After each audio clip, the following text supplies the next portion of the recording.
안녕하세요. 실전사업 새끼의 비즈맨입니다.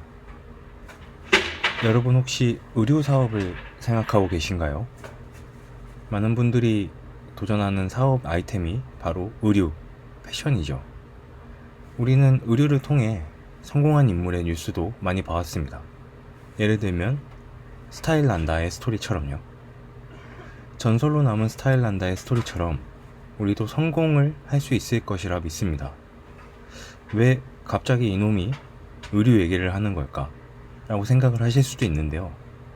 영상 촬영을 준비하던 중에 혹시라도 제가 알고 있는 것들 중에 다른 분들께 조금이라도 도움이 될 만한 그런 정보가 뭐가 있을지 한번 생각을 해봤습니다. 그러던 중에 과거에 제가 미약하게나마 시작했던 첫 사업이었던 의류가 생각이 났습니다.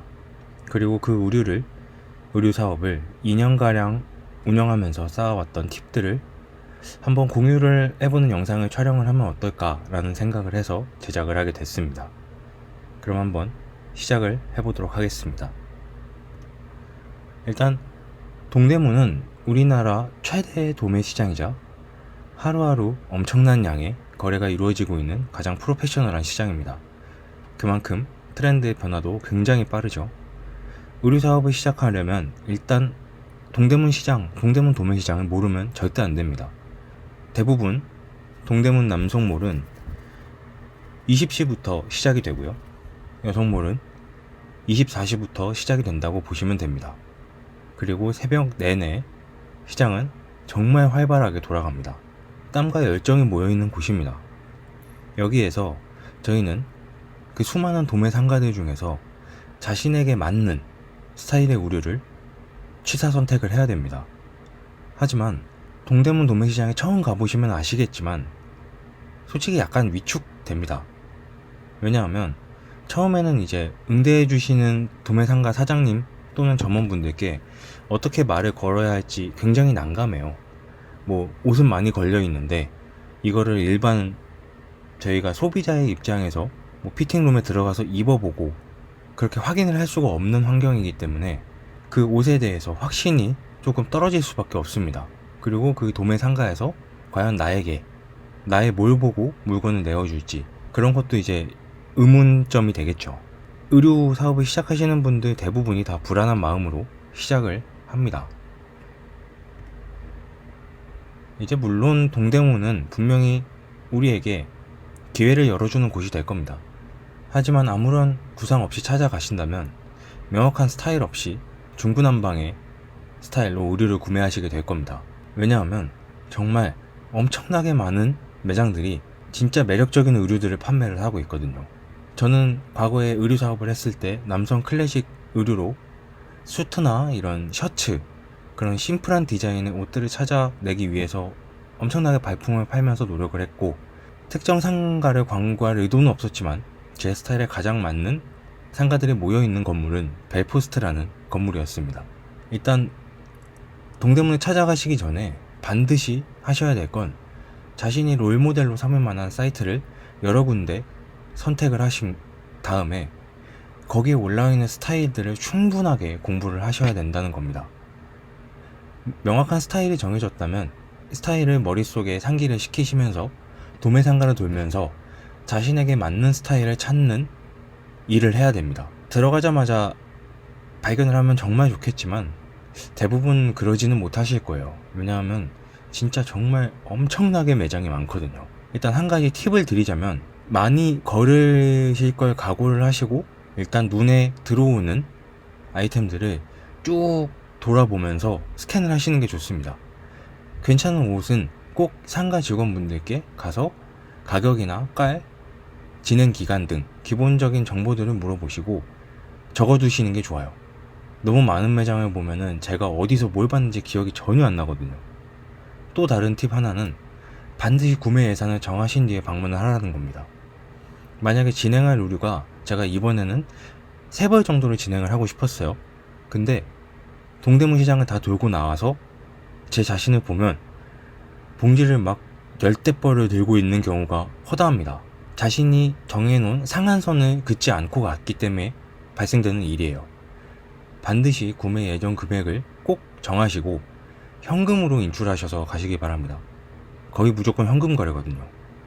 이러기 위해서는 저희는 편한 옷과 편한 운동화, 그리고 노트와 펜을 꼭 준비해야 됩니다. 그리고 잘 단련된 다리 근육 정도가 필요하겠네요. 동대문을 가시기 전에 간단하게 동대문에서 통용이 되고 있는 용어에 대해서 잠깐 설명을 드리겠습니다. 이런 용어를 알고 가신다면 훨씬 더 전문적으로 거래를 자주 해왔던 사람이구나 라는 인식을 줄 수가 있게 되겠죠. 여기에 정리된 대로 일단 샘플, 깔교환 가능 여부, 미송, 장기 등의 전문 용어를 약간은 알고 가시는 게 좋습니다. 이제 안 그럼 저항 받으실 수도 있어요. 도매상가에서 사업자 등록증 보여달라, 또는 사이트를 보여달라, 이런 식으로 여러분들을 테스트할 수도 있습니다. 왜냐하면 그분들도 당연히 도매가로 주기 때문에 확실한 업체에게 이 의류를, 상품을 판매를 해야 된다라는 사명감이 있거든요.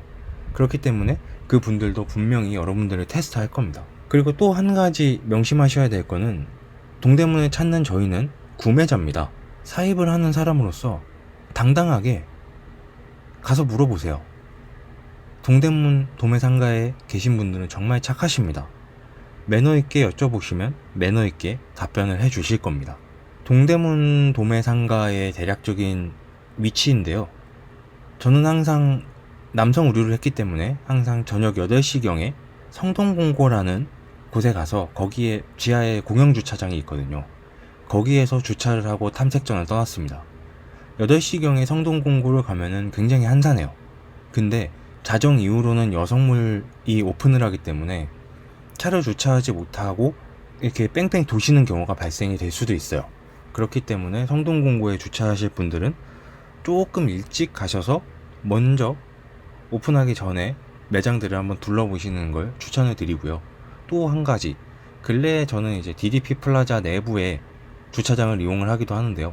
저녁 9시부터는 할인된 가격으로 주차를 할 수 있어서 성동공고랑 그렇게 크게 차이가 나진 않습니다. 근데 훨씬 쾌적해요.